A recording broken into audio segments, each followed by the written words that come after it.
Baku's Olympic Stadium is hosting marathon sessions of a different kind.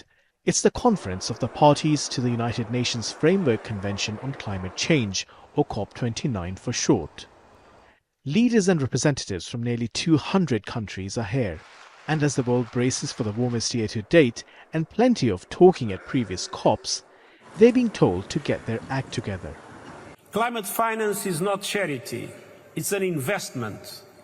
Climate action is not optional, it's an imperative. Both are indispensable to a livable world for all humanity and a prosperous future for every nation on Earth.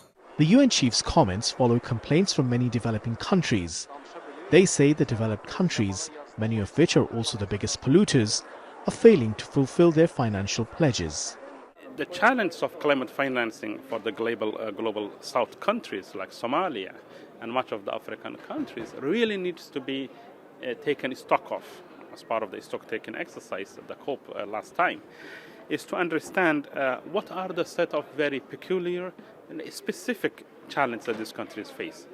Many of these countries, as we speak, are already having a lot of debt burden, when the very livelihoods and the dignity and independence of our people and productivity is totally disrupted by one cycle of events after the other, and people are caught in a vicious cycle of poverty.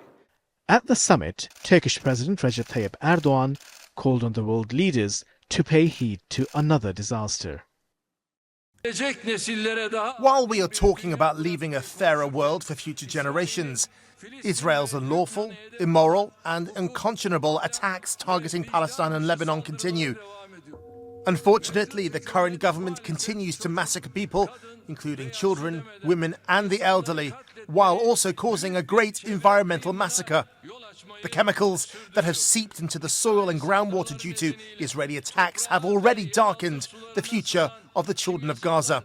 We believe that those who caused this serious humanitarian and environmental disaster should be held accountable in international courts. He also highlighted Turkish efforts for the environment, including large-scale afforestation, efficient water and waste management, and much more.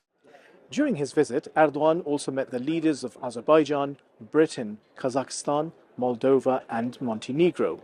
In addition to bilateral relations, he also talked about the situation in the Palestinian territories, Lebanon and Ukraine.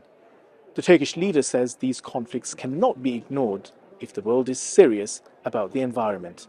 Hasan Abdullah, TRT World, Baku.